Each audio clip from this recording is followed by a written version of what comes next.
के जीवन के लिए हमें आवश्यकता केवल मात्र हम भक्ति में आते हैं तो हमको उत्साह मिलता है पहले प्रारंभ में, लेकिन उसके बाद में बहुत सारे विघ्न आते हैं और उस विघ्नों को हम कैसे हम उस विघ्न को हम दूर कर सकते हैं और कैसे वो विघ्न ना आए हमारे जीवन में वो हम प्रयास कर सकते हैं।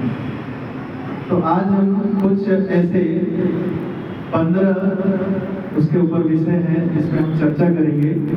जिन विषयों को अगर हम अपने जीवन में थोड़ा सा भी पालन करेंगे निश्चित रूप से हमें भक्ति का जो हमारा जीवन है बहुत ही सुचारू रूप से चलेगा।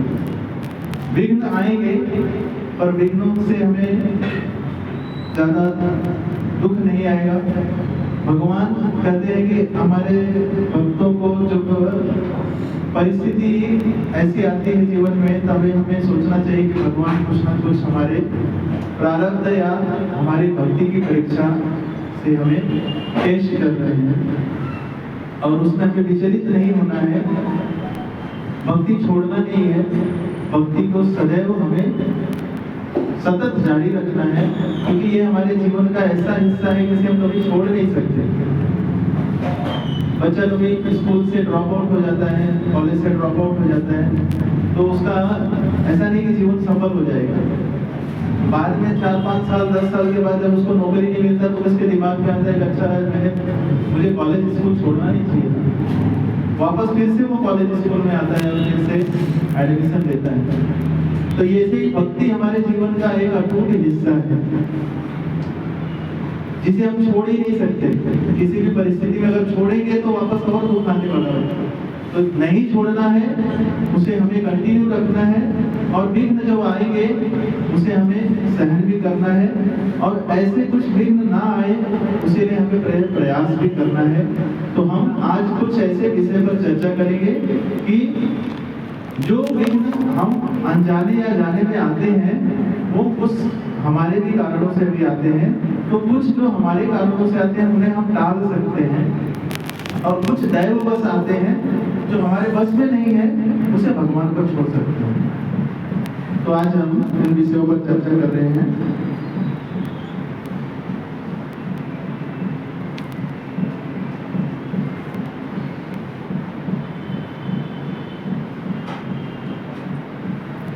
तो सबसे पहले जो हमारा टॉपिक है वो है कि सबसे पहले हमें बहुत सिंपल और ऑनेस्ट होना चाहिए। Be simple and honest. भक्ति के जीवन में हमें एक चीज ध्यान में रखना होगा कि भक्ति का जीवन हमारा दिखावे का जीवन नहीं है। भक्ति हम किसी के लिए नहीं कर रहे हैं, हम अपने लिए कर रहे हैं। ज्यादातर क्या होता है भक्त लोग दिखावे में चले जाते हैं। जैसे बाहर भौतिक दुनिया में लोग दिखावा करते हैं, उनका दिखावा और भक्तों में भी आकर अगर हम दिखावा कर रहे हैं भक्ति में आने के बाद भी तो दोनों का दिखावा एक जैसे ही हो जाता है।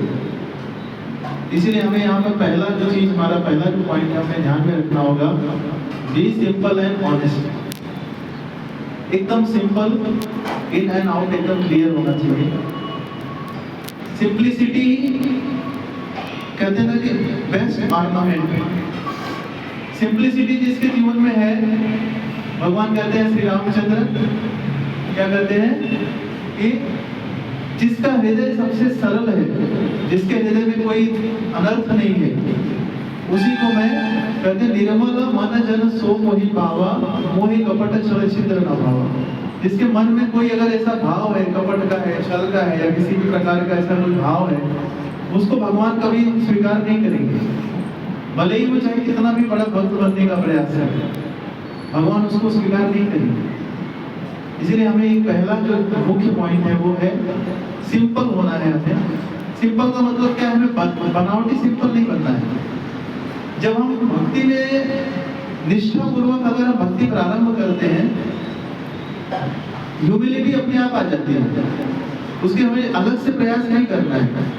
कोई व्यक्ति अगर आगे पूछे भगवत गीता पढ़ लिया मैंने मगर मेरे अंदर ह्यूमिलिटी नहीं आ रही है, इसका मतलब भगवत गीता पढ़ाई नहीं है उसने। कोई कहे मैं 16 माला जप करता हूँ लेकिन ह्यूमिलिटी आई नहीं है मेरे अंदर, अलग से मुझे क्लास लेना पड़ेगा ह्यूमिलिटी की। इसका मतलब वो माला ही जब ठीक से नहीं करता। आप बोलो कि मैं बहुत अच्छी पढ़ाई कर रहा हूँ लेकिन एग्जाम में फेल हो जा रहा हूँ, ये कैसे पढ़ाई हो सकती है कि एग्जाम में आप फेल हो जा रहे हो? पढ़ाई आप अच्छा कर रहे हो और एग्जाम में कैसे फेल हो जाओगे? इसका मतलब पढ़ाई सही से नहीं हो रही है आपकी, या गलत तरीके से पढ़ाई करते हो। इसलिए हमें ध्यान में रखना होगा कि सिंपलिसिटी और ऑनेस्टी अलग से लाने की जरूरत नहीं है हमें। कि जब हम अच्छे से हमारा जपा, अच्छे से हमारा साधु संग और अच्छे से हमारा प्रभुपाद जी के ग्रंथों का अध्ययन होगा, ऑटोमेटिकली अपने आप डेवलप हो जाएगा। कोई जो फूल होता है उसमें खुशबू अलग से नहीं डालना होता है, नेचुरल है, वो अपने आप उसका फ्रेग्रेंस आ जाता है, वो अपने आप सबको आकर्षित करता है। कभी कभी देखा है क्या कोई फूल अपने आप भौरे को बुलाए कि आओ मेरे पास, मेरे अंदर बहुत खुशबू है? या फूल कभी भौरे के पास जाए बोले तुम मेरे सुगंध लो, मेरे से रस लो, मेरे में बहुत खुशबू है? ऐसा है क्या? फूल कभी भौरे के पास जाता है क्या? भौरा तो ढूंढते ढूंढते उस फूल के पास पहुंच जाता है जिसके अंदर अच्छा सुगंध होता है, अच्छा रस होता है। हमारे अगर ऑनेस्टी होगी, हमारे अंदर सिंप्लिसिटी होगी ना, हमारे अंदर अपने आप भक्तों का गुण अपने आप डेवलप हो जाएगा। हमारे अंदर वो दिव्यता अपने आप आने लगेगी, अलग से कुछ प्रयास करने की जरूरत नहीं है। लेकिन ज्यादातर भक्त लोग क्या करते हैं, सिंप्लिसिटी की जगह डुप्लिसिटी बनाते हैं। भक्तों के बीच में अलग तरीके का व्यवहार, भक्तों से मिलते हैं तो वहां पर अपना भक्ति का सब भूल जाते हैं। Always remember your identity. हमें अपने आइडेंटिटी को कभी नहीं भूलना चाहिए। Who are you? ऐसा नहीं कि केवल हम जब 1 घंटे के लिए सत्संग में बैठते हैं तभी हम भक्त हैं, इसके बाद हम चाहे जो करें उससे भक्ति का टैग निकल गया अभी हमारी लाइफ से, फिर हम भक्ति में नहीं बढ़ पाएंगे आगे। हमेशा याद रखना होगा कि I am a devotee, I am not the body, I am soul. और हम जब इस बात को याद रखेंगे तो किसी के साथ भी हम रहेंगे, हमारा भक्ति का गुण वहां पर दिखाई देगा। किसी के अंदर भी आप जाएंगे, कहीं भी समाज में आप रहेंगे, आपको पता चल जाएगा कि ये अलग है, बाकी लोगों से अलग है, क्योंकि ये भक्त है। वो गुण अपने आप दिखाई देता है।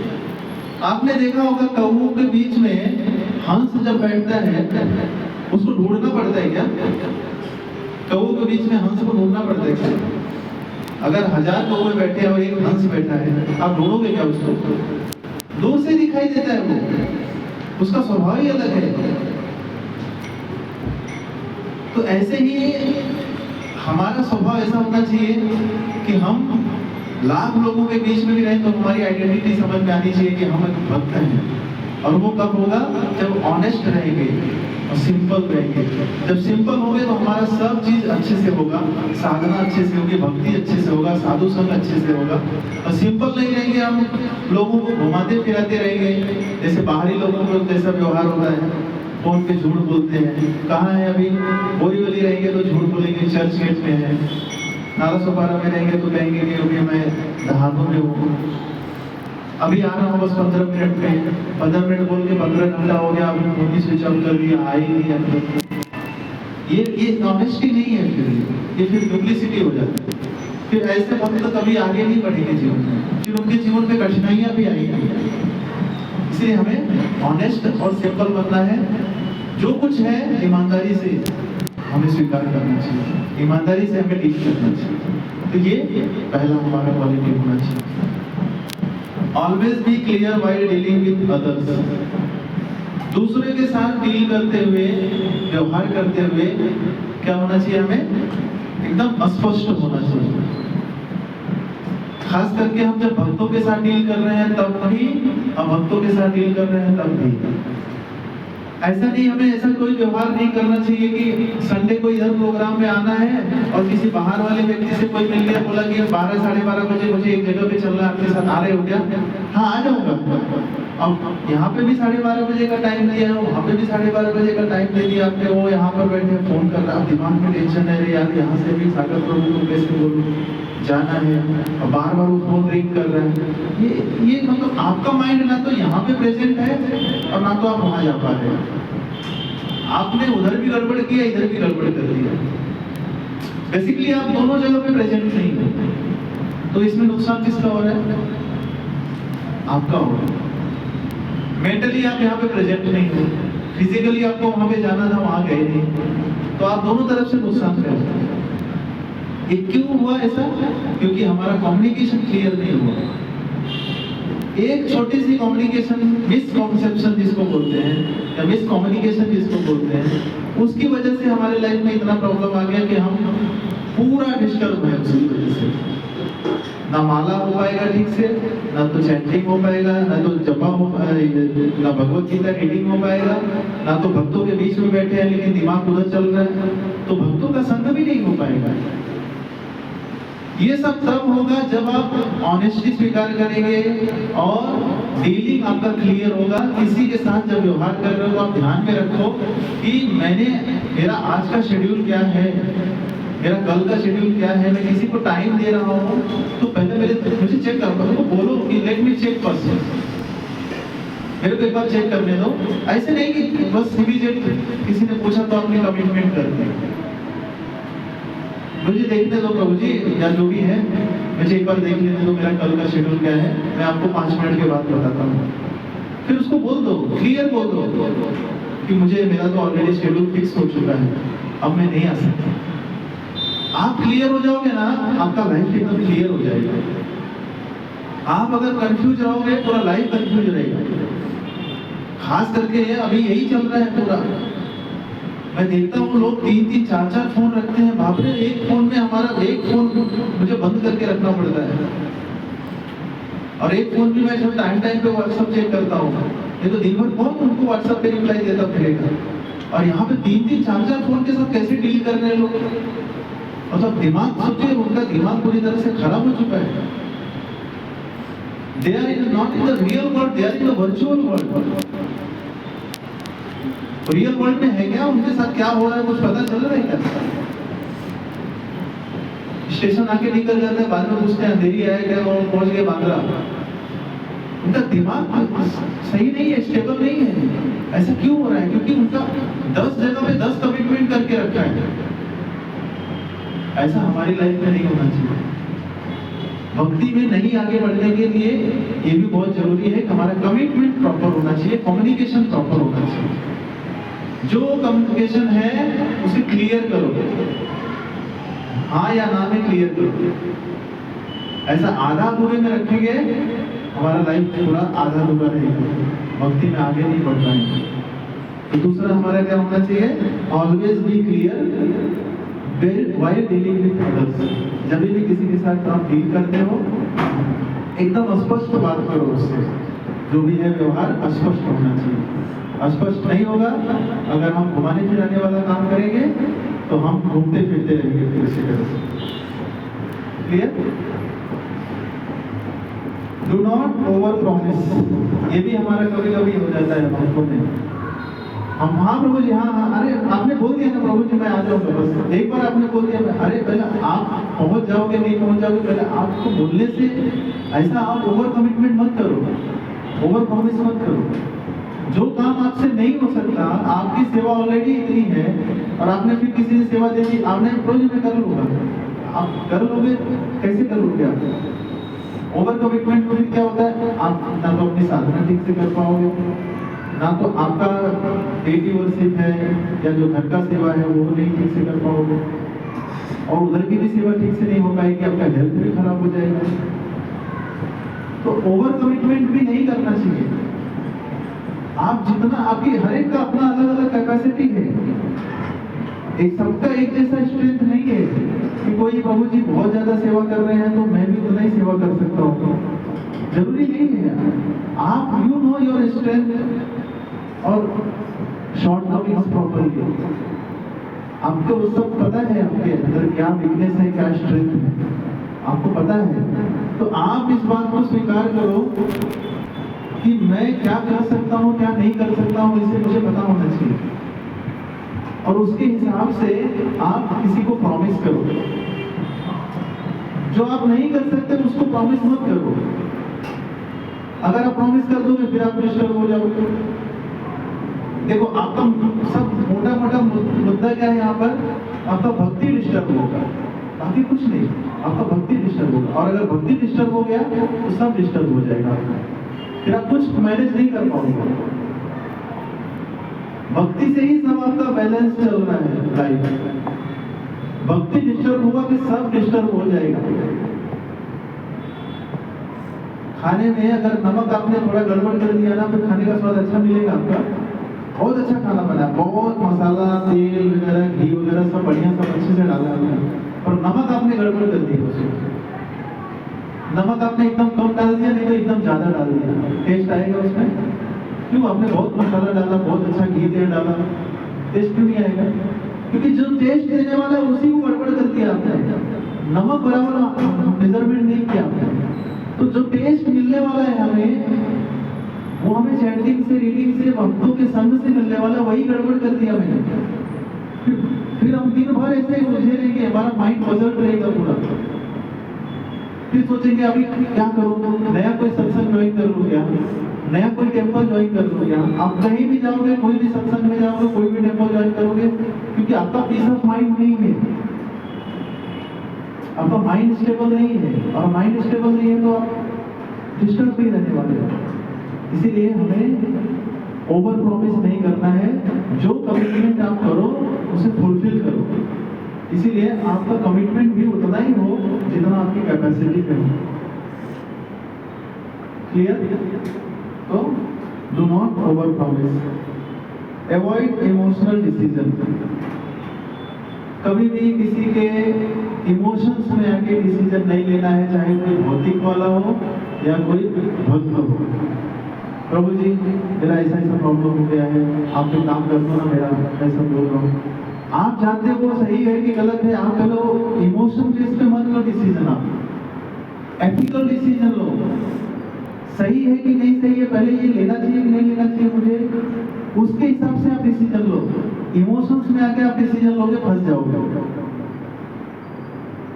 कभी कभी बाहर के लोग हमारे साथ भक्त को जाते हैं कि बहुत सीधा है, चलो इसके साथ मेरे को 5,000 रुपया दे दे यार, मेरे को जैसे बहुत तकलीफ हो गया है, मैं तेरे को पक्का एक हफ्ते में रिटर्न कर दूंगा।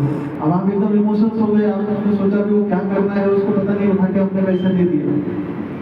अब वो गायब हो गया, आपका फोन भी नहीं उठा रहा है, 2 हफ्ता हो गया, 3 हफ्ता हो गया, महीना हो गया, अभी आप मांग रहे हो, आपको जरूरत है, वो पैसे नहीं दे रहे। आपको डिसीजन लेना है कि ये जिससे मैं डील कर रहा हूँ ये एथिकल डिसीजन है कि इमोशनल डिसीजन है, पहले वो समझूंगा। सही तरीके से आप डिसीजन लोगे तो उसका रिजल्ट सही आएगा, इमोशनल डिसीजन लोगे तो आप उसका रिजल्ट गलत आएगा। हमारा अभी इमोशन अभी कैसा है ना, हम मटेरियल वर्ल्ड में ही है, तो ज्यादातर लोग इमोशनल गेम खेलते हैं हमारे साथ। देखते हैं ना, आप अभी मॉल में एंट्री करेंगे, वहाँ पे देखिए बच्चों के लिए सब चॉकलेट, लॉलीपॉप, ये बोट राइस वगैरह क्यों रखते हैं वहाँ पर, पता है ना आपको? एंट्रेंस में, क्योंकि जैसे ही बच्चा वहाँ से निकलने के लिए जैसे ही आएगा, उसकी नजर वहाँ पे पड़ेगी, और मम्मी का हाथ पकड़ के खींचेगा, बोले मम्मी ये ले लो, मम्मी ये ले लो। अभी क्या करेगी, मम्मी को लेना ही पड़ेगा, नहीं तो वो तो जाने ही नहीं देगा, वो तो बिलिंग ही नहीं कराने देगा। फिर ये क्या इमोशनल गेम है, उसका वो अंदर नहीं रख सकते क्या, ये सब सामान रख सकते हैं। उनको पता है कि बच्चा यहाँ जिद करेगा तो वो मम्मी को भी देना ही पड़ेगा, नहीं तो बिलिंग ही नहीं कराने देगा। इसीलिए हमारे साथ बहुत लोग इमोशनल डील में करेंगे, तो हमें समझना चाहिए कि ये मेरे साथ इमोशनल डील तो नहीं कर रहा है व्यक्ति। मुझे डिसीजन, आप शास्त्र पढ़ रहे हो, शास्त्र कभी भी जब पढ़ते हैं उसका पढ़ने का रीजन क्या होता है कि हमारा जो इंटेलिजेंस वो स्ट्रॉन्ग बने, शार्प बने। ऐसा नहीं कि आपको कोई भी बेवकूफ बना के चला जा रहा, आप बेवकूफ बन के बैठे रहो ऐसे। उसका मतलब क्या है, शास्त्र पढ़ने का मतलब क्या? भक्त मतलब बेवकूफ नहीं होता है। भक्त सबसे, कृष्ण भक्त सर्व चतुर, सबसे चतुर होता है कृष्ण का भक्त। और आपको कोई भी ऐसा बेवकूफ बना के चला जाएगा, इसलिए हमें हमें इंटेलिजेंट अपने इंटेलिजेंस को बढ़ाना पड़ेगा, साथ और ज्यादा पढ़ना पड़ेगा। समझ में आया? नहीं तो आप ऐसा सोचोगे कि हम कोई भी हमारे साथ कुछ भी करे, हम तो एकदम शुद्ध भक्त हैं, हमको तो कोई भी धोखा दे सकता है। ऐसा है क्या?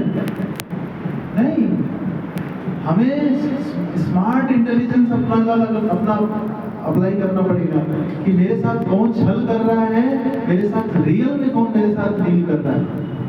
तो आपको वो डिस्क्रिमिनेशन आ जाएगा जब आप सही से शास्त्र पढ़ोगे।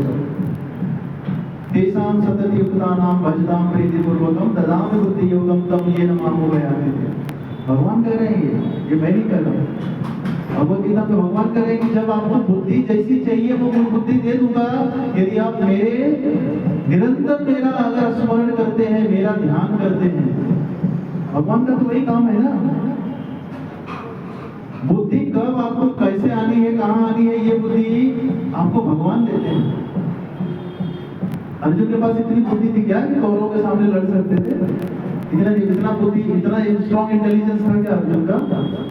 अर्जुन इतना भी महान नहीं थे जितने कौरव लोग थे। कौरव में कृपाचार्य, द्रोणाचार्य, भीष्म पितामह, जयद्रथ, कर्ण, ये सब कोई मामूली नहीं थे। ये लोग हजारों लोगों को खा जाते थे ये लोग, मगर भगवान ने उनको बुद्धि दिया जिसके वजह से अर्जुन इतने लोगों को डील करके निकल गए, युद्ध जीत गए। तो भगवान वही बोल रहे हैं कि अगर मेरे इंस्ट्रक्शंस को फॉलो करोगे तो आपके साथ कोई इमोशनल डील नहीं कर पाएगा, आपको कोई बेवकूफ नहीं बना सकता, क्योंकि आपके पास इंटेलिजेंस है ना।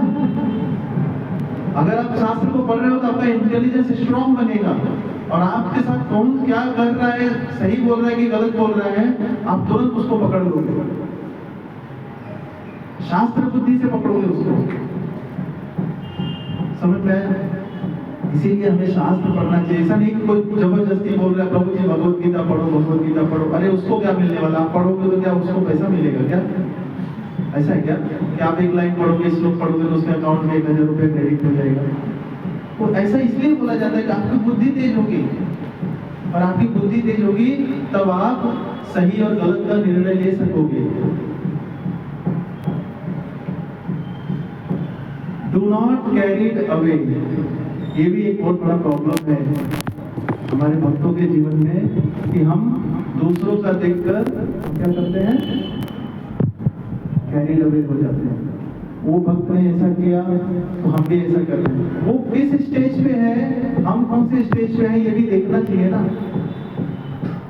किसी का कॉपी नहीं करना है हमें। कोई बहुत महंगा फोन लेकर आ गया तो मुझे भी महंगा फोन चाहिए अभी। उससे महंगे फोन से आपका भक्ति से क्या लेना देना है? इसीलिए हमें ध्यान में रखना है कि हमें कैरी अवे नहीं होना है। नहीं तो हमारा क्या होता है, हमारा दिमाग उस चीजों पे चला जाता है, जो चीज हमें नहीं चाहिए उसके पीछे हम भागने लगते हैं। फिर हमारी भक्ति क्या हो जाती है, वहीं पर डाउन होना शुरू हो जाती है। अनवांटेड डिजायर जो होता है वही हमारे भक्ति में फॉल डाउन होता है। भक्ति से फॉल डाउन होने के पीछे का रीजन यही है, अनवांटेड डिजायर। कोई भी चीज आपके दिमाग में किसी ने दिखाया आपको प्रलोभन आ गया, आपको लगा कि नहीं बस उसके पास है तो मेरे पास क्यों नहीं है, अब मैं आज से मैं प्रयास करूंगा। तो भक्ति पर से प्रयास छोड़कर आपका प्रयास, आपका एफर्ट्स, आपका गोल सब अलग शिफ्ट हो जाता है और आप उसके ऊपर भागने लगते हैं। और जब आप उसके ऊपर भागने लगते हैं तब भक्ति धीरे धीरे आपका डाउन होना शुरू हो जाता है। आपको लगेगा कि मेरा भक्ति भी चल रहा है, ये भी चल रहा है, लेकिन दोनों नहीं हो रहा है, पैरेलली दोनों नहीं हो सकता। तो हमें ध्यान होना चाहिए कि in any situation we can not compromise to our devotional activities. We should not compromise with our devotional activities. कोई भी सर्कमस्टेंस होने दो, बोलते ना चाहे आग लगे या पानी, क्या होता है, हाँ, किसी भी परिस्थिति में भक्ति हमारी प्रायोरिटी होनी चाहिए।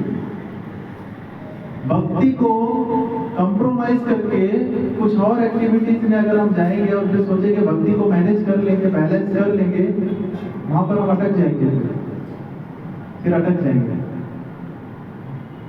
फिर हम आगे नहीं बढ़ पाएंगे भक्ति में। इसीलिए हमें कोई क्या कर रहा है हमसे उससे कोई लेना देना नहीं। हमारी बुद्धि ये भी होना चाहिए कि मुझे भक्ति में आगे कैसे बढ़ना है। देखो हमारा दो गोल है, एक लॉन्ग टर्म और एक शॉर्ट टर्म है। लॉन्ग टर्म गोल हमारा एक ही है, कृष्ण प्रेम, go home back to Godhead, ये हमारा लॉन्ग टर्म गोल है। शॉर्ट टर्म गोल कुछ भी हो सकता है। अभी आपको नया जॉब चाहिए, स्टडी किसी को खत्म करना है, किसी को शादी के लिए कुछ करना है, कोई फ्लैट लेना है, ये सब शॉर्ट टर्म गोल है। ये बहुत मैटर नहीं करता है। अगर ये थोड़ा गड़बड़ हो गया तो इसमें बहुत आपका प्रॉब्लम नहीं होने वाला है ना। आप ट्रेन से जा रहे हो दिल्ली, अगर कहीं बीच में ट्रेन आपने चेंज करके दूसरी ट्रेन पकड़ी या बस से चले गए, कहीं से भी दिल्ली पहुंच गए, तो आपका गोल है कि दिल्ली पहुंचना है, आप कैसे भी गए पहुंच गए ना। लेकिन आपको पता ही नहीं जाना कहाँ है, आप इधर उधर घूम रहे हो, आपको गोल ही नहीं पता है कि आपको दिल्ली जाना है कि मुंबई जाना है, तो आप घूमते रहोगे फिर। तो हमारा लॉन्ग टर्म गोल हमको पता होना चाहिए कि किसी भी सिचुएशन में लॉन्ग टर्म गोल हमारा डिस्टर्ब नहीं होना चाहिए। शॉर्ट टर्म गोल थोड़ा बहुत ऊपर नीचे होगा, ये मटेरियल वर्ल्ड है। भगवान ने खुद बोला है ना, दुखालय शाश्वतम, ये इसमें कुछ ना कुछ ऊपर नीचे लगा ही रहेगा। आप हमेशा कुछ सब कुछ बैलेंस नहीं कर सकते। इस दुनिया में कोई भी ऐसा व्यक्ति आप अगर जाओ ढूंढ के देखो कि उस व्यक्ति का पूरा जीवन बहुत अच्छा चल रहा है, कोई भी व्यक्ति होगा, जाके ढूंढ लो, कोई ऐसा नहीं है, कोई ऐसा नहीं है इस दुनिया में, भौतिक जगत में, जिसका सब लाइफ एकदम बहुत अच्छा बैलेंस चल रहा है और वो बोल सकता है कि मैं बहुत सुखी हूँ इस संसार में। कोई नहीं है तो फिर आप अकेले कहां से बनोगे बताओ। इसलिए उसके ऊपर ज्यादा ध्यान नहीं देना है। अगर आप भक्ति के ऊपर ध्यान दोगे, क्योंकि वो हमारा लॉन्ग टर्म गोल है, तो ये सब आप ऊपर नीचे होता रहेगा तो भी ज्यादा फर्क नहीं पड़ेगा आपके ऊपर। इसलिए हमें दूसरे के दिखावे पे नहीं जाना है। हमारे पास जो है भगवान ने जो दिया, हमें उससे संतुष्ट होकर भगवान से प्रेम प्राप्त करने के लिए कृपा करना है। हमें शास्त्र के आधार पर अपना जीवन जीना चाहिए। शास्त्र के आधार पर मतलब जैसे हमारे आचार्यों ने अपना जीवन जिया है, उसी तरीके से हमें भी अपना जीवन जीना चाहिए। जिस तरह से शास्त्र अनुमति देता है हमें कैसे जीवन जीना है, एक गृहस्थ का लाइफ कैसे होना चाहिए, एक ब्रह्मचारी का लाइफ कैसे होना चाहिए, वानप्रस्थ का लाइफ कैसे होना चाहिए, एक सन्यासी का लाइफ कैसे होना चाहिए, हम उन सब आचरणों से, उनके व्यवहार से सीख कर हमें अपना जीवन जीना चाहिए। ऐसा जीवन नहीं जीना चाहिए कि हम शास्त्र के विरुद्ध चले जाएं, क्योंकि हम एक भक्त हैं। भौतिक दुनिया के लोग शास्त्र मानते नहीं है। उनको लगता है कि शास्त्र मतलब क्या है, शास्त्र तो कपोल कल्पित ऐसे ही कोई किसी ने लिख दिया है। और हम भक्त हैं, हमें पता है कि शास्त्र जो है भगवान की वाणी है और कोई ऐसे नहीं लिख दिया है। अगर ऐसा होता तो 5000 साल पहले या लाखों वर्ष पूर्व के जो हमारे ग्रंथ हैं, आज भी हम उनको पढ़ रहे हैं। उसमें कोई ताकत तो है, तभी तो हम उसको पढ़ रहे हैं ना। देखो आज पीएचडी कर रहे हैं लोग, उसके ऊपर रिसर्च कर रहे हैं कि ये जो इतनी बड़े बड़े साइंटिस्ट लोग सारे प्रमाण को देखकर भी वो अभी तक समझ नहीं पाए कि आत्मा का आकार कितना है। हमारे शास्त्र में बता दिया आत्मा कहाँ स्थित रहती है, वो अभी तक ढूंढ नहीं पाए, शास्त्र में बहुत पहले बता दिया। आत्मा कितना महत्वपूर्ण है हमारे शरीर के लिए, ये शास्त्र ने पहले बता दिया। अब साइंटिस्ट लोग रिसर्च कर रहे हैं कि हमारे बॉडी में एक ऐसा पार्ट है जो बहुत इंपॉर्टेंट है, जिसकी वजह से हमारा बॉडी सर्कुलेट होता है। तो ये तो आप रिसर्च करके बता रहे हैं, हमारे शास्त्र में तो बहुत पहले बता दिया ये सब चीज। इसीलिए हमें शास्त्र के ऊपर हमें श्रद्धा होनी चाहिए कि जो शास्त्र बता रहे हैं ये सही है, उसी के अनुसार हमें जीवन जीना चाहिए। इसीलिए रामायण है, महाभारत है, भागवतम है, ये सब इंस्ट्रक्शंस हमें देते हैं कि अगर आप ऐसा जीवन नहीं जियोगे तो ये परिणाम मिलेगा आपको। आप अपने जीवन में आचरण शुद्ध नहीं रखोगे, व्यवहार शुद्ध नहीं रखोगे, या कहीं भी अगर कोई गलत कर्म करोगे, उसका परिणाम ऐसे मिलेगा आपको। आपको कर्म फल का बंधन मिलेगा, आप कर्म फल के बंधन से मुक्त नहीं हो सकते। ये शास्त्र हमें आगाह करते हैं कि हम मनुष्य जीवन का जो मिला है हमें, उस मनुष्य जीवन की सार्थकता तब है जब आप अपने जीवन का सदुपयोग करते हो। समय बहुत कीमती है, बहुत कीमती है। अगर हमने उसका उपयोग सही से नहीं किया, फिर पता नहीं, फिर वो समय नहीं मिलेगा हमको। फिर समय चला गया तो फिर गया। कोई बूढ़ा व्यक्ति अपने जवानी में अगर सोचा रहेगा कि मैं कोई बहुत बड़ी लड़ाई लड़ूंगा, और उसको एक मौका मिला लड़ाई लड़ने का, लेकिन फिर वो सोचा कि नहीं, अभी नहीं, अभी 10 साल के बाद लड़ूंगा। 10 साल के बाद फिर से सोचा कि नहीं, अभी थोड़े दिन के बाद लड़ूंगा। फिर बाद में वो बूढ़ा हो गया, अभी उसकी हड्डियां मजबूत नहीं है, उसके शरीर में उतना शक्ति नहीं है। अब वो लड़ाई लड़ सकता है क्या? अगर वो सोचे, इच्छा भी करे तो लड़ सकते हैं क्या? अभी उसकी इच्छा हो रही है लड़ाई लड़ने की, लड़ सकता है? अभी इच्छा करने से कुछ नहीं होगा, शक्ति चली गई, समय चला गया। तो इच्छा शक्ति इसीलिए बोला जाता है, जब आपके शरीर में शक्ति है तभी आप उस इच्छाओं को पूरा कर सकते हो। इसीलिए ये जो युवा, जो कहते हैं ना, ये जो वर्ग होता है, ये जो उम्र होती है, इसी 15 से लेकर 35-40 साल की उम्र तक हमारे अंदर जो एकाग्रता की जो एक क्षमता होती है, एकाग्रता, शक्ति, और हमारे अंदर जो विचार की जो धाराएं होती है, ये एक अलग दिशा मोड़ सकते हो आप, अगर आप सही मार्गदर्शन में चलेंगे तो। और आपको वही उसी समय में आपको गलत मार्गदर्शन भी होगा। अगर आप गलत मार्गदर्शन में चले गए तो आपका पूरा जीवन बर्बाद भी हो सकता है, और अच्छे मार्गदर्शन में चले गए तो आपका पूरा जीवन सफल भी हो सकता है। इसीलिए प्रहलाद महाराज कहते हैं ना, कौमारम आचरित प्रज्ञा, कि बचपन से ही बच्चों को भक्ति सिखानी चाहिए, जिससे उनका जीवन सफल हो जाए। अकेले एकमात्र प्रहलाद महाराज 5 वर्ष के बच्चे के थे सिर्फ राक्षस कुल में, और उन्होंने पूरा राक्षस जाति का उद्धार कर दिया। सोचिए कितनी ताकत है। 5 वर्ष का एकमात्र एक बच्चा पूरे राक्षस जाति का उद्धार कर दिया, अकेले भक्ति करके। अगर इतने सारे युवा आप लोग मिलकर अगर भक्ति करेंगे तो सोचिएगा, नाला सोबारा का उद्धार नहीं हो सकता। तो इसमें हमारी इच्छा शक्ति का कमी है। हम अपनी इच्छा शक्ति को बढ़ाए तो शास्त्र, जब हम अपने जीवन से शास्त्र से संबद्ध जीवन अगर हम जीते हैं तो हमारी जो दिशा होती है वो सही दिशा मिलेगी। शास्त्र हमें गुमराह नहीं करेंगे, हमें सही मार्गदर्शन देंगे। इसलिए हमें शास्त्र को नियमित रूप से प्रभुपाद जी के ग्रंथों को 20 मिनट, 15 मिनट, आधा घंटा, जब भी समय मिले, सुबह नहीं मिलता है तो शाम को आप एक नियम बना लीजिए कि बिना मैं प्रभुपाद जी का 15 मिनट 20 मिनट ग्रंथ पढ़े मैं सोऊंगा नहीं। मुझे सोने से पहले 15-20 मिनट पढ़ना ही है। Always remember the real goal of life. हमेशा याद रहे, इस संसार में आपको प्रलोभन मिलेंगे। आज आपको अच्छा पोस्ट मिल गया, आज आपको अच्छी नौकरी मिल गई, आज आपको अच्छा धन, वैभव, पैसा, व्यापार सब अच्छा मिल गया। इसका मतलब ये नहीं कि आप कृष्ण को भूल जाएं। यही है क्या हमारा उद्देश्य कि बस हमको अच्छा नौकरी मिल गया तब तक मैं भक्ति में आऊंगा, जैसे मुझे अच्छी नौकरी मिल गई तो भक्ति से गायब हो जाऊंगा? वो उद्देश्य नहीं है। हमारा उद्देश्य है, चाहे हम किसी भी परिस्थिति में रहें, always remember Krishna, never forget Krishna. हमेशा याद रखो, क्योंकि जो कुछ मिल रहा है आपको वो कृष्ण की कृपा से मिल रहा है। ये कभी मत भूलना कि मेरे दम पे मुझे कुछ नहीं मिल रहा है। अगर ये है तो आप लोग जाके श्रीमद् भागवतम के प्रथम स्कंद के 8वें अध्याय के 15वें श्लोक पे जाके पढ़ लेना। अर्जुन बता देंगे, अर्जुन की शक्ति खत्म हो गई। भगवान जैसे ही अंदर ध्यान हुए, अर्जुन को जो डंडे वंडे से खेलने वाले बच्चे छोटे छोटे, अर्जुन को गांडियों को मार के गिरा दिए, और भगवान की रानियों को छीन कर लेके चली गई। अर्जुन कुछ नहीं कर पाए। महान गांडीव था ना उनके हाथ में, उसी से उन्होंने युद्ध जीता था। क्योंकि गांडीव में शक्ति थी कि किसमें शक्ति थी? अर्जुन और गांडीव में शक्ति कहाँ चली गई? कहाँ चली गई? भगवान चले गए तो शक्ति खत्म। हमें ये इस बात को ध्यान में रखना चाहिए कि जो शक्ति मुझे मिल रही है, जो बुद्धि मुझे मिल रही है, जो धन वैभव मुझे मिल रहा है, मान सम्मान मिल रहा है, ये सब एकमात्र भगवान श्री कृष्ण की कृपा से मिल रहा है।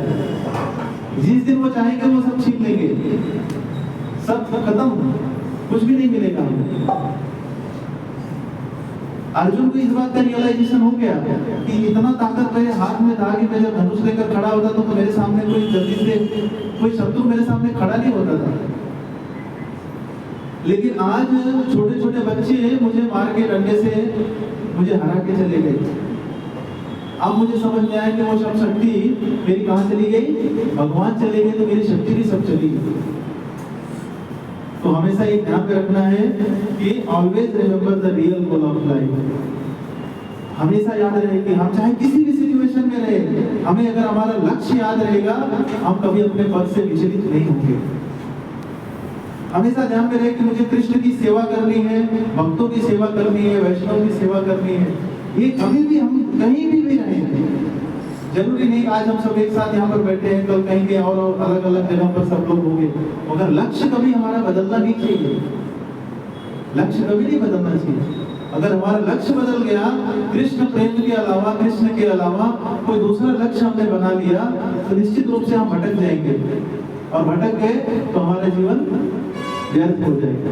इसलिए हमेशा ध्यान में रखना है, रोज याद रखना है कि भगवान के चरणों में प्रार्थना करनी है कि हे प्रभु मुझे ऐसा कभी भी ऐसी बुद्धि मत देना कि मैं आपके चरणों से कभी अलग जाऊंगा। आपके चरणों को छोड़कर मुझे कोई अन्य कोई मेरा उद्देश्य नहीं है, मेरा कोई लक्ष्य नहीं है। Stay in the association of pure devotees बहुत इंपॉर्टेंट है। आप अगर अपने शुद्ध भक्तों के संग में रहोगे, ये जो मैं बता रहा हूँ ये सारी चीजें पूरी हो जाएंगी। अगर भक्त के संग में नहीं रहेंगे, ये सारी चीजों को पूरा करना बड़ा कठिन हो जाएगा। माला जब भी नहीं होगा, जैसे मैंने बोला ऑनेस्टी, वो सब नहीं होगा, क्योंकि कहाँ से कौन सिखाएगा आपको। भौतिक जगत के लोगों के पास तो ये लोगों को बेवकूफ बनाने का तो पूरा ठेका लिया उन्होंने। वो तो दिन भर में हजारों झूठ बोलते हैं, और यहाँ पर हमको कहा जाता है कि सत्यता, दया, तपस्या, शुद्धता। हमको 4 नियम इसलिए बताए गए ना, तो 4 नियम में तुमको ये बताया जाता है कि झूठ नहीं बोलना है, चोरी नहीं करना है, मांसाहार नहीं करना है, और स्त्री संबंध नहीं रखना है। ये सब यही है ना, ये 4 नियमों में हम, और ये लोग तो पूरा 4 नियम को रोज तोड़ते हैं। तो ये भक्तों के संग में आओगे तभी मिलेगा। इसीलिए भक्त का संग बहुत इंपॉर्टेंट है। भले ही आप सप्ताह में एक बार, मगर अच्छे से भक्त का संग करना चाहिए। उनके साथ हृदय कहते ददाति प्रतिगृहादि गृहम् आख्याति भिक्षति भुज्यते भोज्यते च षड्वे भक्ति प्रदिक्षति। गुरु गोस्वामी को कहते हैं उपदेशामृत में, भक्तों के साथ बैठकर उनके साथ अच्छा व्यवहार करो, उनको कुछ उपहार दो, उनके साथ भोजन, उनको प्रसाद खिलाओ, आप प्रसाद लो, उनके साथ भगवान कृष्ण के बारे में चर्चा करो, उनसे कुछ प्रश्न पूछो। इससे आपकी भक्ति बढ़ेगी। 6 कारणों से आपकी भक्ति बढ़ती है। Consult senior devotees when things go wrong. कभी भी कुछ अगर गलत चीज हमारे हाथ से हो गई, कुछ गलत डिसीजन हमने ले लिया, कहीं फंस गए, तो अपने मन से कोई डिसीजन मत लो, क्योंकि हमने एक ऑलरेडी गलत डिसीजन लिया है, वापस अगर कुछ करेंगे फिर से गलती होगी और हम फंस जाएंगे। इसलिए हमें क्या करना चाहिए, हमारे जो सीनियर हैं, जैसे आप लोग यहाँ पर आते हो तो आप सागर प्रभु जी को बताओ, तो जी आप कलीग हो, एक दूसरे के साथ समान व्यवहार करते हो, मित्र हो, तो आप उनके साथ शेयर कर सकते हो कि मेरे साथ ऐसा ऐसा हुआ है, तो आप किसी ऐसे भक्त को ये चीज बताकर मुझे उसका सोल्यूशन बता सकते हैं। तो आपको सही मार्गदर्शन देकर उससे निकालने का प्रयास कर सकते हैं। पर अपने मन से कोई भी डिसीजन लेके आप उसको सॉर्ट आउट करने का कोशिश करोगे तो फंस जाओगे।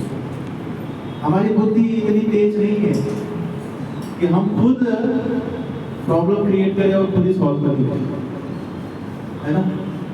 Material problem can not be solve by the material solution. हमेशा याद रखो, दुनिया में जो भौतिक समस्याएं हैं, भौतिक समाधान से कभी उसका सलूशन नहीं मिलने वाला है। आध्यात्मिक ही तरीके से उसका सलूशन मिलेगा, और वो जब कोई शुद्ध भक्त आपको एडवाइस देगा, वही सही तरीके से आप उसका समाधान कर सकते हैं। तो कभी भी ऐसा कुछ सिचुएशन आए तो शुद्ध भक्त का संग करो, उनसे सलाह लो। Avoid taking any unnecessary डेब्ट, लोन्स और एनीथिंग अननेसेसरी किसी चीज के दिखावे के लिए, कोई ऐसा काम करने के लिए, कोई भी फालतू चीज के लिए किसी से उधार कर्जा ये वो फालतू की चीजें जरूरत नहीं है तो भी देने का आवश्यकता नहीं है। एकदम रेयर एक्सटेंट अगर होता है कुछ तो अलग बात है। खाली अपने दिखावे के लिए या लोगों को सम्मान चाहिए मुझे कि मेरे पास ये भी चीज है, कहीं से भी पैसा ले लेना, इधर से उधर ले लेना, उसमें क्या होगा, आपका फ्रस्ट्रेशन बढ़ेगा। समझ में आया? पहले इसलिए हमने कहा कि सिंपल लाइफ इसीलिए बोला कि आप सिंपल जियोगे ना, आपके पास जो है आप उसमें खुश रहोगे। लेकिन आप अगर दिखावे का लाइफ जियोगे तो आपको बहुत ज्यादा पैसा चाहिए, और बहुत ज्यादा पैसा अगर क्या होता है, या तो आप किसी से मांगोगे, नहीं मिलेगा तो आप उधार लोगे, उधार नहीं मिला तो फिर क्या करोगे, आप चोरी करोगे, तो फिर क्या होगा, आपका लाइफ पूरा और ट्रबल में आ जाएगा। इसीलिए अपना लाइफ इतना सिंपल बनाओ कि जितना हमारे पास धन है उतने में पूरा हमारा आवश्यकता पूरी हो जाए, अधिक धन लेने की जरूरत ना पड़े किसी से अनावश्यक रूप से। नहीं तो क्या होगा, हमारा पूरा माइंड उसी में रहेगा, अरे यार अभी उसका पैसा लेना, अरे यार अभी उसका पैसा लेना, अरे अभी कितने लोगों को पैसा ले लिया, इसको घुमा रहा हूँ, उसको घुमा रहा हूँ, इसका फोन आ रहा है ना। और आपको किसी का फोन आ जाएगा, डर के मारे आप फोन नहीं उठाओगे, अभी ये पैसा मांग लेगा तो क्या करोगे। ये सब क्या है, ये सब मेंटली, देखो आप इसका मैंने क्लियरली बोला कि अगर आप मेंटली फ्री नहीं रहोगे तो आपका भक्ति नहीं हो सकता।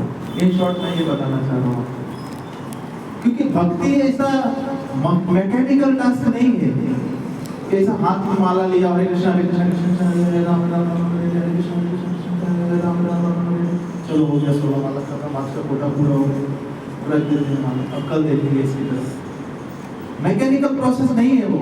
रीडिंग भी खाली बोला प्रभु जी ने एक श्लोका पढ़ना है, पढ़ लिया, चलो हो गया, खत्म कर दिया। आपको पूरा उसमें आपका माइंड, आपका हार्ट, आपका सेंसेस तीनों इन्वॉल्व होना चाहिए। तब एक्चुअल में जब जहां पर आपका माइंड, आपका हार्ट, आपका सेंसेस तीनों एक साथ अलाइन नहीं है, आप फिर वो चीज ठीक से नहीं करते हो।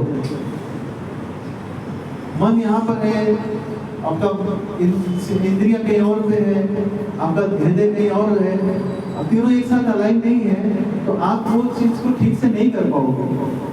और इसीलिए कहा जाता है कि आप जितना अननेसेसरी चीजों को टालोगे उतना आपका भक्ति अच्छे से होगा।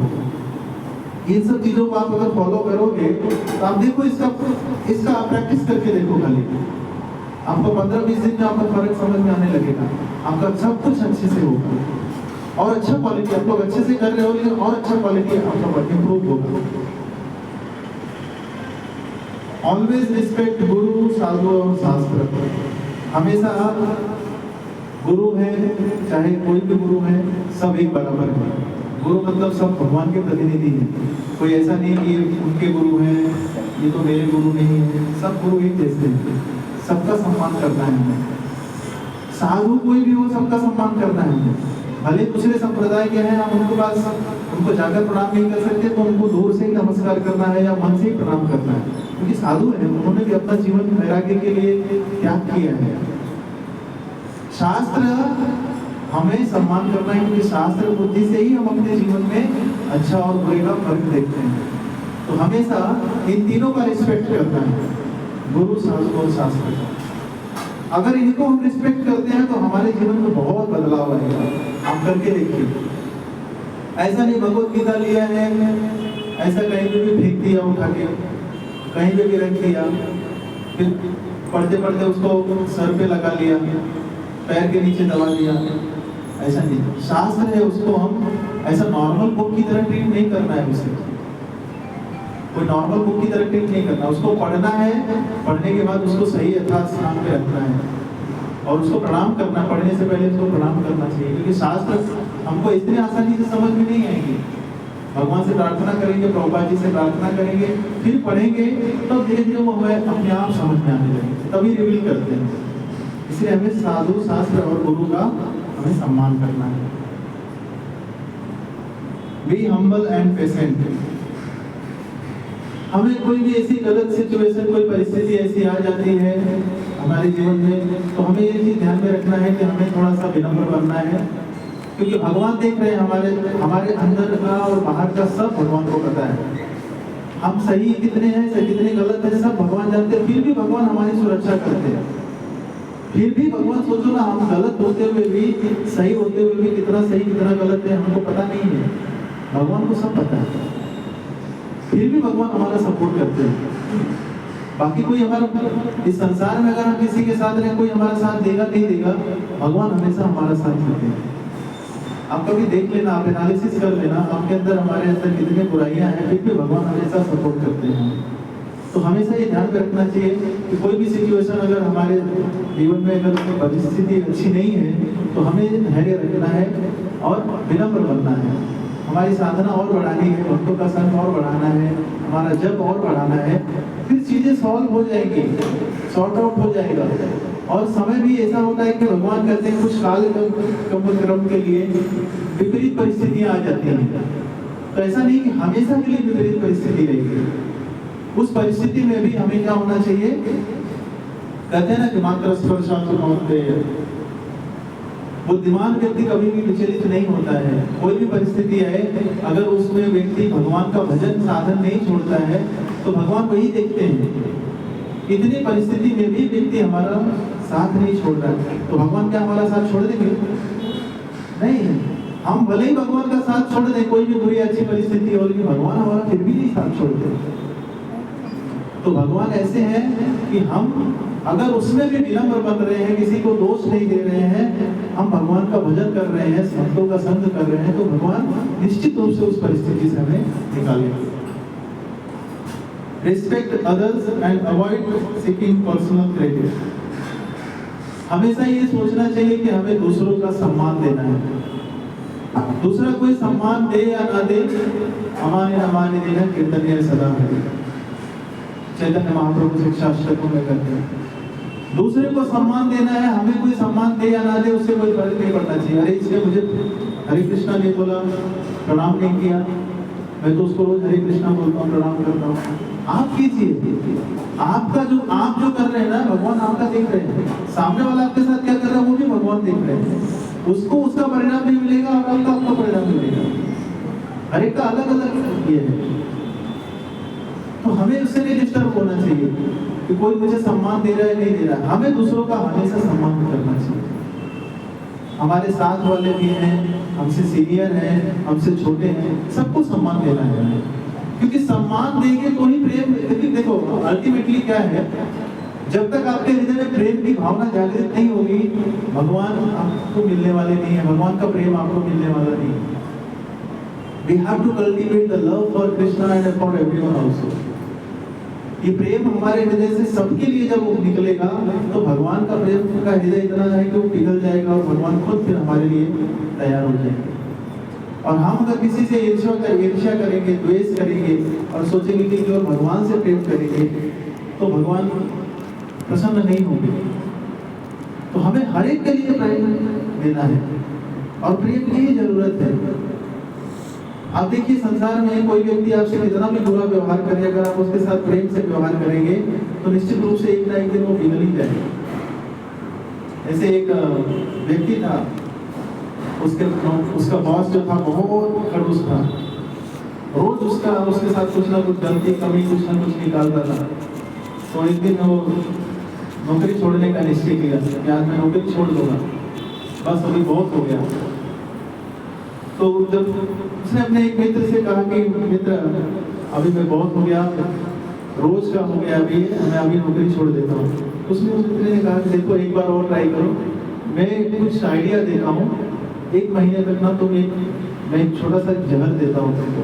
अपने बॉस के जब भी वो खाने जब जहाँ पे खाने के लिए साथ में बैठते हो ना, तो चुपके से उसके खाने में ये मिला देना और ये जहर ना धीरे धीरे काम करेगा। 20-25 दिन के बाद वो मर जाएगा। तो ये तो अच्छा आइडिया है, तो तुमको पता भी नहीं चलेगा। इसलिए तुम उसके साथ ना ऐसा व्यवहार करना कि उसको पता ना चले, तुम उसके साथ अच्छे से व्यवहार करना, नहीं तो सबको शक हो जाएगा कि तुमने मारा उसको। तो ऐसा करके वो व्यक्ति क्या करता था, उसके वो खाने में वो थोड़ा सा चुपके से मिला देता था और अच्छे से व्यवहार करने लगा कि लोगों को शक ना हो। ऐसा कर करके 20-25 दिन हो गया। तो उसका बॉस भी ना इसके साथ जब इसका व्यवहार बदल गया तो उसका भी व्यवहार बदल गया। तो धीरे धीरे उसके व्यवहार में परिवर्तन आ गया। तो फिर वो जाके अपने दोस्त को पूछता है, अरे अभी तो तुमने जो जहर दिया था अभी तो उसको मैंने इतना दिन खिला दिया, लेकिन अभी तो मेरे हृदय से उसका जो उसके अंदर की जो दुर्भावना थी वो निकल गई है और वो भी मुझसे अच्छे से व्यवहार करने लगा है। अभी तो मेरे से बहुत बड़ा गलती हो गया था। तो बोले कि अभी तो कुछ नहीं हो सकता। क्यों? बोला अभी तो तुम्हारा दोनों का हृदय परिवर्तन हो गया। तो बोले वो जहर नहीं था, वो खाली तुमको बताने के लिए मैंने दिया था कि तुम अगर प्रेम का भाव अगर दिखाओगे उसको तो निश्चित रूप से उसका हृदय पिघल जाएगा। तो प्रेम में इतनी शक्ति होती है। इसलिए हमको हर एक व्यक्ति के साथ क्या करना चाहिए? हमें सम्मान देना चाहिए। हमें निश्चित रूप से जब हम दूसरों को सम्मान देते हैं तो हमें आशीर्वाद मिलता है, और आशीर्वाद से बड़ा कोई चीज नहीं होता है। आज समाज में अगर किसी चीज की कमी है तो वो है सिर्फ आशीर्वाद। लोग सोचते हैं कि मेरे पास किसी की जरूरत ही नहीं है, मुझे तो सब कुछ पहले से ही प्राप्त हो चुका है। लेकिन एक चीज का कमी है कि हम आशीर्वाद नहीं ले रहे हैं किसी। आशीर्वाद से वो शक्ति है कि जो हम नहीं कर सकते वो भी आशीर्वाद से हमें वो प्राप्त हो सकता है। तो आप देखिए, सबको रिस्पेक्ट कीजिए, देखिए आपके अंदर कितना बदलाव आता है। Be true and inside and out, because Krishna knows everything. जैसे मैंने कहा कि अंदर और बाहर दोनों एक जैसा रखो। अंदर और बाहर दोनों एक जैसा रखने का अर्थ क्या होता है? आप सुबह उठकर माला नहीं कर सकते तो बता दो, क्लियर। सागर प्रभु को बता दो कि सुबह प्रभु जी आप चैंटिंग का रखते हैं प्रोग्राम, कभी मैं नहीं आ सकता क्योंकि मैं रात को लेट सोता हूँ और सुबह में लेट उठता हूँ, मैं नहीं आ सकता। एकदम क्लियर बोल दो। आपका 16 माला कब कंप्लीट होता है वो भी बता दो कि प्रभु जी मेरा 16 माला तो सुबह नहीं होता है, मैं दोपहर को करता हूँ, फिर शाम को थोड़ा करता हूँ। क्लियर बता दो। झूठ बोलने की जरूरत नहीं है कि नहीं प्रभु जी मेरा तो 4:30 बजे उठ के मैं माला कर लेता हूँ, 6 बजे तक पूरा हो जाता है मेरा माला। और जबकि आप पूरा रात भर 12 बजे तक आप स्ट्रगल करते हो। इन आउट अगर हम क्लियर होंगे ना, हमारी ऑनेस्टी से कृष्ण प्रसन्न होते हैं, क्योंकि वो जान रहे हैं कि ये बेचारे का इसका प्रॉब्लम है।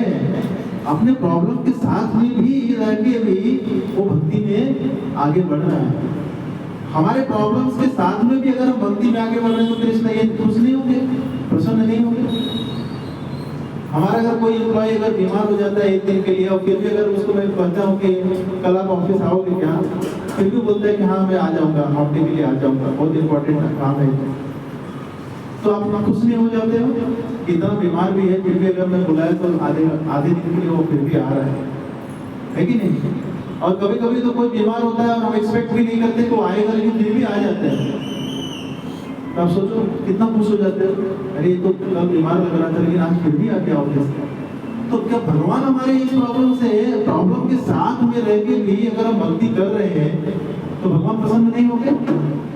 भगवान जान रहे हमारी कंडीशनिंग क्या है।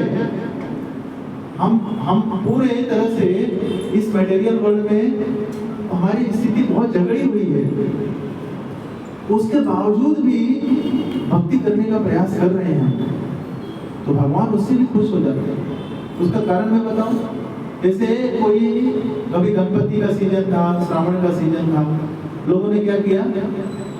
लोगों ने 1 महीने तक या 15 दिन तक नॉनवेज नहीं खाया, लोगों ने नशा नहीं किया। जो लोग रेगुलर नॉनवेज नशा करते हैं नहीं किया ना, उनको क्या मिलेगा?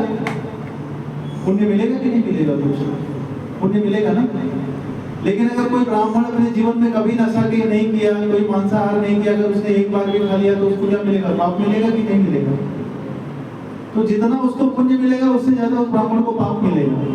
क्यों? क्योंकि दोनों का स्तर अलग है ना। एक ब्राह्मण है, उसको कभी जीवन में मांसाहार नहीं करना है, भले ही उसने एक बार खाली किया फिर भी उसको ज्यादा पाप मिलेगा। लेकिन कोई ऐसा व्यक्ति है जो जीवन भर मांसाहार कर रहा है, लेकिन 1 महीने श्रावण में भी अगर उसने उपवास रखा, उसने मांसाहार नहीं किया, कितनी बड़ी तपस्या की उसने, हुआ कि नहीं तपस्या? जो जीवन भर बिना मांसाहार के नहीं रह सकता, फिर भी उसने 1 महीने तपस्या करके मांसाहार को हाथ नहीं लगाया, तो उस ब्राह्मण से ज्यादा फल उसको मिलेगा। क्यों? क्योंकि उसकी परिस्थिति वैसी नहीं है, वो बिना मांसाहार के रह नहीं सकता। आप लोग जानते हो कि बहुत लोग ऐसे हैं कि जो दोनों टाइम मांसाहार खाते हैं, फिर भी श्रावण में वो लोग बिल्कुल नहीं छूते, तो उनको फल मिलेगा उसका। तो हमें ये सोचना चाहिए कि हमारी जो परिस्थिति है, हमारी परिस्थिति में हम भक्ति नहीं कर पा रहे हैं, लेकिन फिर भी इतने प्रॉब्लम्स के साथ में भी हम भक्ति करने का प्रयास कर रहे हैं, तो भगवान प्रसन्न नहीं होंगे? भगवान बहुत प्रसन्न हो जाते हैं जब देखते हैं कि ये व्यक्ति इतने प्रॉब्लम में रहते हुए भी भक्ति नहीं छोड़ रहा है। तो भगवान उसको ऐसा चीज दे देते हैं ना, कहते हैं वो जीवन में कभी वो कभी सोचा भी नहीं होगा, कभी सोचा भी नहीं होगा। और भगवान कब किसको क्या देंगे हमको पता है क्या? इतने दरिद्र ब्राह्मण सुदामा को कभी उन्होंने सोचा था वो महल में रहेंगे? वो पूरा जीवन बीत गया उनका फटी धोती, वो भी फटी धोती का एक जगह पे थोड़ी फटी हुई, पूरी धोती फटी हुई थी, सब सिलाई मारा हुआ था, खाने के लिए अन्न भी नहीं होता, एक मुट्ठी अन्न भी नहीं होता था उनके घर में, बच्चे भूखे सोते थे, पत्नी को पहनने के लिए साड़ी नहीं था। ऐसा कभी उन्होंने सोचा होगा क्या कि मेरे जीवन में कभी ऐसा बदलाव चमत्कार होगा कि मैं महल में रहूंगा, नौकर चाकर होंगे? ऐसा सोचा था कभी? पर हमें ये सोचना चाहिए कि भगवान क्या है? भगवान कुछ भी कर सकते हैं। Anything can be possible for Krishna. Krishna can do anything and everything. कुछ भी कर सकते हैं और कभी भी कर सकते हैं। उनके लिए कुछ ऐसा मतलब हम जो प्लान करते हैं उनके लिए कोई ऐसा कुछ करने की जरूरत नहीं है। वो केवल उनके माइंड में अगर आया तो इमीडिएटली पूरा सृष्टि निर्माण हो जाता है। उसके लिए हमारी छोटी सी प्रॉब्लम दूर करने के लिए उनको कितना सोचना पड़ेगा क्या? बहुत बार नहीं, सोचने की जरूरत नहीं। बस हमें सोचने की जरूरत है कि हम कृष्ण के लिए क्या कर रहे हैं, फिर देखिए भगवान का चमत्कार क्या होगा। अभी हमने चमत्कार देखा ही नहीं भगवान का। भगवान कहां से कहां तक किसको पहुंचा सकते हैं हम कभी सोच भी नहीं सकते। और सबके जीवन में देखिए भक्तों का अपना अपना अनुभव होता है, जो बताते हैं सब भक्त। ये भक्त आज भी तो जीवित है ना। पहले का जो भक्त है पृथु महाराज है और ध्रुव महाराज है, प्रहलाद महाराज है, ये तो बहुत चलो बहुत दूर की बात है। ये तो सतयुग, त्रेता युग, द्वापर युग के हैं। कलयुग में भी देख लीजिए आपने, बड़े बड़े हिप्पीज थे, प्रभुपाद जी ने उनको कैसे भक्त बना दिया। आज भी कितने ऐसे नशेड़ी भंगेड़ी, उस दिन प्रभु जी गए थे, हमारे माता जी मिली थी, नशा करने वाला व्यक्ति इतना बड़ा शुद्ध भक्त बन गया कि सबको प्रसाद खिला रहा है। जिंदगी भर नशा किया, पैसा बर्बाद कर दिया, आज पूरा जीवन बदल गया है, सबके लिए प्रसाद बना के खिला रहे हैं। ये अभी आज भी हो रहे हैं आश्चर्य चमत्कार। ऐसा नहीं कि नहीं हो सकता। हम प्रयास करेंगे अगर सही तरीके से भक्ति करने का, निश्चित रूप से भगवान हमारे जीवन में चमत्कार करेंगे। और भगवान करते हैं। नहीं तो हमारी जो परिस्थिति स्थिति है, भक्ति में रहने से हमको पता नहीं चल रहा है। जरा जाके देख लीजिए समाज में क्या स्थिति परिस्थिति है, कितनी विकराल, कितनी विकट स्थिति है। हमें पता नहीं चल रहा है क्योंकि हम भक्ति के कोटिंग में है, भक्ति से हम संरक्षित हैं। इसलिए हमें हमेशा क्या करना चाहिए? हमें अंदर और बाहर से जैसे हैं वैसे हमें स्वीकार करना चाहिए। भगवान के सामने बोल देना चाहिए, भगवान मेरे से 16 माला सुबह नहीं हो सकता, मैं पूरे दिन भर में करूंगा। मेरे से अभी शास्त्र का अध्ययन नहीं होता है, इसलिए मैं थोड़ा थोड़ा करके पढ़ूंगा। मेरे पास समय नहीं है, इसलिए मैं सेवा नहीं कर सकता, लेकिन सत्संग में आऊंगा। मैं जो भी है क्लियरली बोलना है। Spread love through Krishna consciousness. जैसे मैंने कहा कि सबको प्रेम चाहिए। संसार में सिर्फ एक ही चीज की कमी है, वो है प्रेम की। इस संसार में देखिए कितना स्थिति परिस्थिति बदला हुआ है। लोग मोबाइल से प्रेम कर रहे हैं, इंसान से नफरत कर रहे हैं। तो इसीलिए समाज का पूरा ढांचा ही बदला हुआ है। तो इसीलिए हमें ये जो प्रभु जी ने यहाँ पर सत्संग का आयोजन किया है, ऐसे सत्संग के आयोजन से प्रभुपाद जी कहते थे कि इस पृथ्वी में अच्छे नगर आएंगे, राम सर्वत्र हो, ये प्रचार होगा। चैतन्य महाप्रभु का जो एक मिशन है कि सब जगह, नगर या ग्राम, जहां पर मेरे नाम का प्रचार होगा, वहां पर कभी भी कोई स्थिति परिस्थिति गड़बड़ नहीं होगी।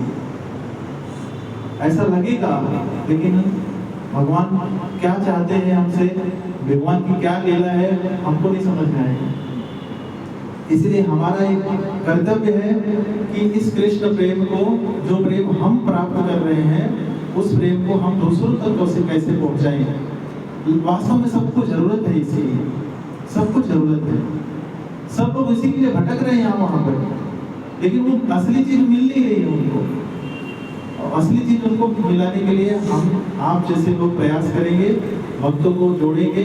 भक्तों को अगर ये भगवत गीता, भगवान के नाम का जप, कथा कीर्तन इत्यादि में अगर उनको हम बुलाएंगे तो निश्चित रूप से उनके ऊपर विशेष कृपा होगी, और साथ ही साथ हमारे ऊपर प्रभुपाद जी की कृपा होगी, गुरु महाराज की कृपा होगी, सभी वैष्णवों की कृपा होगी। क्योंकि जैसे ही आप एक भक्त अगर अपने जीवन में बनाते हैं, भगवान आपसे बहुत प्रसन्न हो जाते हैं। एक भक्त जो उसका जीवन बेकार होने वाला था, मनुष्य जीवन उसका व्यर्थ जाने वाला था, आपने उस मनुष्य जीवन को सार्थक कर दिया। आपने कितना बड़ा कार्य किया। दुनिया में बहुत लोग बड़े बड़े कार्य करने वाले होते हैं, लेकिन केवल एक जीवन काल तक आपने उसका आजीवन काल तक के लिए आपने उसका, कहते हैं ना, स्वल्पस्य धर्मस्य त्रायते बंधो गया। आपने उसके जीवन में ऐसा चमत्कार कर दिया है कि अभी उसने जो भी थोड़ी बहुत भक्ति कर ली इस जीवन में, अगर वो छोड़ भी देगा तो भी उसका परिणाम उसको मिलेगा, और अगले जीवन से वो अच्छा भक्त बन सकता है, शुद्ध भक्त बन सकता है। ये हमारा एक बहुत बड़ा रिस्पॉन्सिबिलिटी है कि हमें आध्यात्मिक मार्ग पर, भौतिक मार्ग के लिए देखिए लोग प्रेरणा देने के लिए बहुत लोग बैठे हुए हैं समाज में। आध्यात्मिक मार्ग में प्रेरणा देने के लिए केवल बहुत कम लोग हैं। यहाँ पर देख लीजिए आप लोग, इतने भक्तों की संख्या है यहाँ पर लोग कितने हैं। तो ये हमारा कर्तव्य है कि स्वयं हम भक्ति को समझे, भक्ति को सीखें, और साथ ही साथ क्या करें, दूसरों को भक्ति के मार्ग पर हम चलने के लिए प्रेरित करें। तभी हमारा जीवन भी उद्धार होगा, उनका भी जीवन उद्धार हो जाएगा।